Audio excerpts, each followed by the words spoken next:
Hola, ¿qué tal? Bienvenidos a todos a otra entrega de este curso de UML en el que estamos creando un ejemplo práctico, si recordáis, de diagrama de clases y después, a partir de ese diagrama de clases, elaborar un diagrama de objetos. Vamos a continuar donde lo dejamos en el vídeo anterior. Bien, pues si recordáis, estábamos creando unos diagramas de clases y objetos relativos a una hipotética aplicación para una biblioteca, ¿no? Y aquí, en este diagrama de clases que confeccionamos en el vídeo anterior, quedaron representadas todas las clases que van a participar en la aplicación.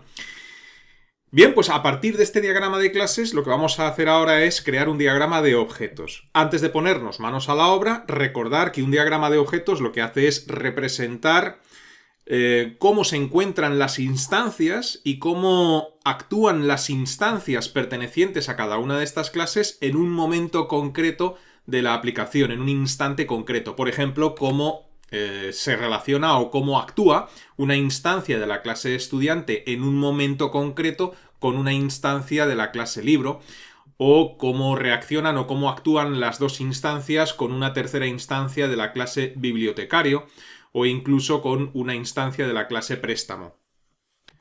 Y esto es lo que tenemos que tener claro, que un diagrama de objetos representa como una especie de fotografía o instantánea de los objetos que van a participar en nuestra aplicación en un momento concreto durante la ejecución de esa aplicación, ¿no? Dicho esto, pues voy a dejar este diagrama aquí para tenerlo de referencia a la hora de crear los objetos del diagrama de objetos. Nos vamos a File, New, en StarUML. Y bueno, aquí me da un error, vamos a decirle otra vez File, New. A ver si ahora esto es. Y lo primero que vamos a hacer va a ser decirle a StarUML que queremos elaborar un diagrama de objetos. Voy a poner aquí uno al lado del otro para poder ver qué es lo que tengo detrás. Así que nos vamos a Model, Add Diagram, y aquí le vamos a decir Object Diagram, y con esto conseguimos que cambie el panel de objetos, ¿no? Bien, vamos a empezar, por ejemplo, con una instancia perteneciente a la clase estudiante. Entonces, hacemos clic en la herramienta objeto, trazamos pues un cuadro para representar ese objeto, y aquí pues lo que vamos a hacer va a ser, por ejemplo, llamar a este primer objeto estudiante1. Evidentemente, en una biblioteca puede haber muchísimos estudiantes. A ver si soy capaz de escribir bien la palabra estudiante, ¿no? Estudiante1, pues puede haber muchísimos estudiantes en una biblioteca, y esto pues es un objeto que representa a un estudiante.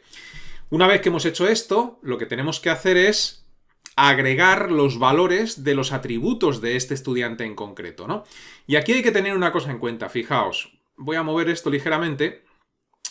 Si recordáis, la clase estudiante hereda de otra clase que es la clase usuario. Cuando ocurre esto, en un diagrama de objetos, no tienes que representar una instancia de usuario y una instancia de estudiante. Si estudiante está heredando de una superclase usuario, con que crees una instancia de estudiante donde se representen todos los atributos que tiene este estudiante, tanto los atributos heredados como los atributos propios, es suficiente. Es decir, nosotros aquí, en este objeto que estamos creando, a ver si soy capaz de abrir ahora este diagrama, pues lo que hacemos es pulsar en este botón, que lo que hace es agregar lo que se llama en StarUML un slot. Un slot es el valor que va a tener la primera propiedad. La primera propiedad la va a heredar, va a ser nombre. Pues aquí lo que haríamos sería, por ejemplo, esto, Pedro Martín, es decir, representar el valor que tiene la primera propiedad, ¿no? Pulsamos en el botón de más para agregar otro slot, es decir, otro valor de otra propiedad. Otra propiedad es el ID que va a tener pues este estudiante como usuario de la biblioteca. Bueno, pues aquí introduciríamos un ID. Siguiente propiedad. Ahora pasaríamos a los valores de las propiedades propias, ¿no? Es decir, estos dos son los valores de las propiedades heredadas, y ahora vamos con los valores de las propiedades propias, la matrícula y el préstamo, o la cantidad de préstamos que tiene este estudiante. Bueno, pues la matrícula sería un número de matrícula, el que queramos, y luego el número de préstamos, pues vamos a decir, por ejemplo, que este estudiante tiene un préstamo ahora mismo, es decir, se le ha prestado un libro. Y así es como quedaría representada esta primera instancia de la clase estudiante, este primer objeto. E insisto una vez más, este diagrama de objetos lo que hace es sacar una foto, una instantánea, que represente cómo se encuentran los objetos de nuestra aplicación en un momento concreto. Y claro, todo depende de la foto de la instantánea que tú quieras sacar como desarrollador, ¿no? A lo mejor tú como desarrollador de la aplicación te interesa sacar una foto o una instantánea en la cual pues hay 4 o 5 estudiantes en ese momento concreto. Pues tendrías que crear pues 4 o 5 objetos más en este diagrama de objetos como el que acabamos de crear. Es decir, en ese caso volveríamos a pulsar en Object, crearíamos aquí debajo estudiante 2 con su nombre, su ID, su matrícula y sus préstamos, ¿no? En mi caso, ahora mismo, pues yo voy a sacar una instantánea, una fotografía de los objetos en los cuales solo hay un estudiante en la biblioteca. Bien, hecho esto, vamos ahora con la clase libro. Vamos a crear un objeto, una instancia perteneciente a esa clase. Pues volvemos a hacer clic en Object y aquí, pues, por ejemplo, aquí a la derecha, vamos a decir que esto va a ser libro 1, donde vamos a representar una instancia de esta clase que va a ser concretamente el libro que alquila en un momento concreto este estudiante, Pedro Martín, ¿no? ¿Y qué libro es? Bueno, pues ahora tenemos que hacer lo mismo que hemos hecho con estudiante. Tenemos que ir especificando los valores de las propiedades de este objeto de tipo libro.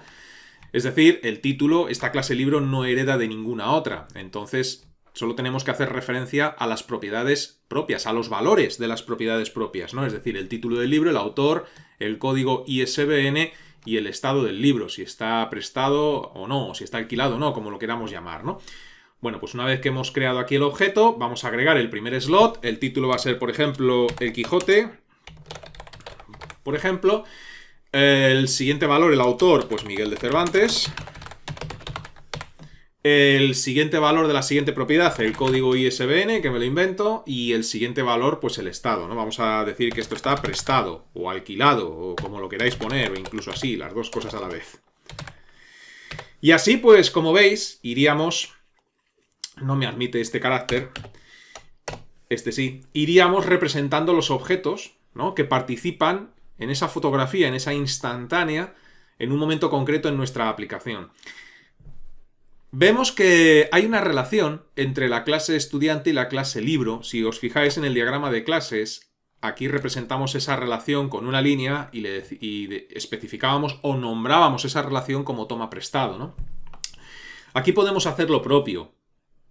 Podemos, aunque no es lo específico de un diagrama de objetos, también podemos representar, si queremos, la relación que existe entre dos objetos. Aunque digo que para eso tenemos el diagrama de clases. El diagrama de clases es mucho más específico a la hora de representar las relaciones entre clases. Aquí solamente son los objetos. Pero viene bien de vez en cuando, pues con la herramienta Link, trazar una línea de un objeto a otro para representar pues qué ha pasado entre estudiante y libro, o entre Pedro Martín y el Quijote. ¿Qué ha ocurrido? Bueno, pues aquí podríamos poner, por ejemplo, esto perfectamente. Alquiló o prestó o algo así, ¿no? Algo que especifique pues qué ocurrió entre el estudiante y el libro. Y de esta manera pues queda representado. Nos hacemos una idea ya a la hora de ponernos manos a la obra con el desarrollo de la aplicación, que el estudiante alquila el libro, ¿no? Que este estudiante en concreto alquiló este libro en concreto.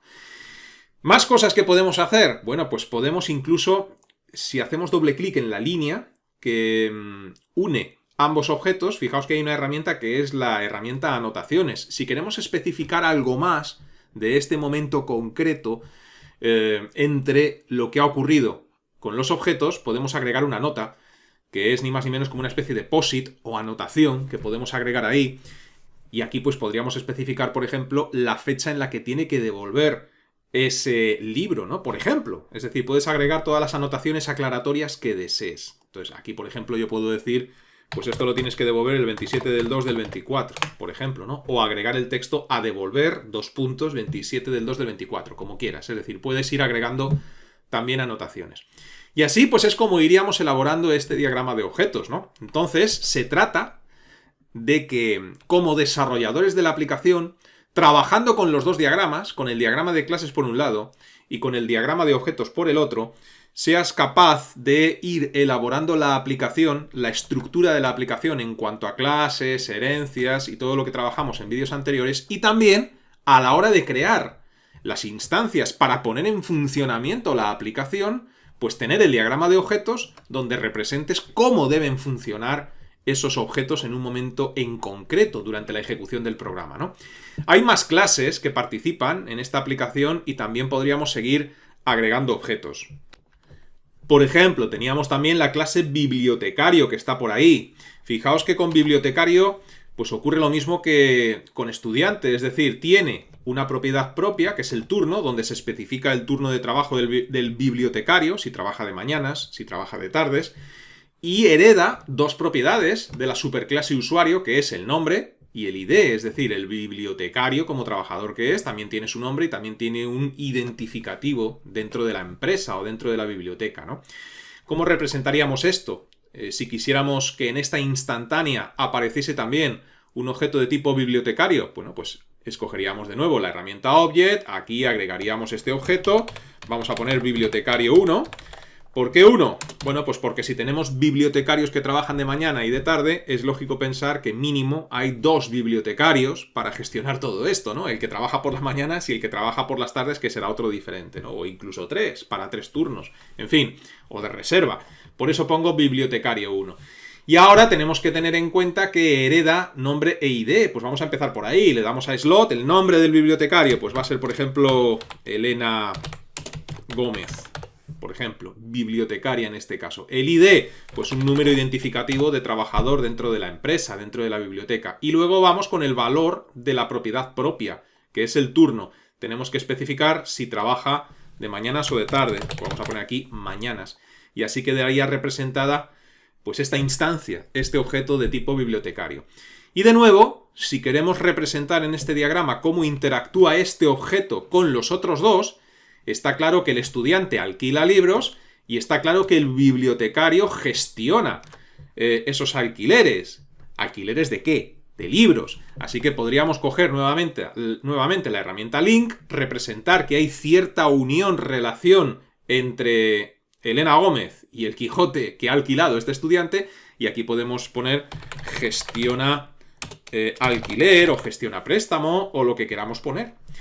Y así pues, mirando los dos diagramas, antes de ponernos manos a la obra con la aplicación, pues ya tenemos una idea muy clara de cuál es la estructura de clases con lo que hicimos en los vídeos anteriores, y una vez que hayamos creado la estructura de clases, pues imaginaos que estáis programando, por ejemplo, en Java, pues hay que poner en funcionamiento el programa. Dentro del método main tendremos que crear alguna instancia para que el programa se ponga en funcionamiento, la aplicación se ponga en funcionamiento. Incluso cuando estamos creando o cuando estamos elaborando unas primeras pruebas de esa aplicación, tendremos que crear instancias, ¿no? Entonces, para tener claro cuáles son las instancias y cómo interactúan entre ellas, en ese caso, una vez que ya tenemos la estructura de clases, miraríamos el diagrama de objetos y con esto, pues imaginándonos que estamos programando en Java, sabemos que en el método main tendremos que crear una instancia de estudiante, tendremos que crear una instancia de libro con estas propiedades o con esos valores. Las propiedades las estaríamos viendo en el diagrama de clases, y una instancia de bibliotecario en el que estaríamos viendo cuáles son los valores de esas propiedades y cómo interactúan todos estos objetos entre sí. Pues para eso tenemos nuevamente el diagrama de clases, donde estamos viendo los métodos que tiene bibliotecario para saber cómo interactúa con los libros, los métodos que tiene el estudiante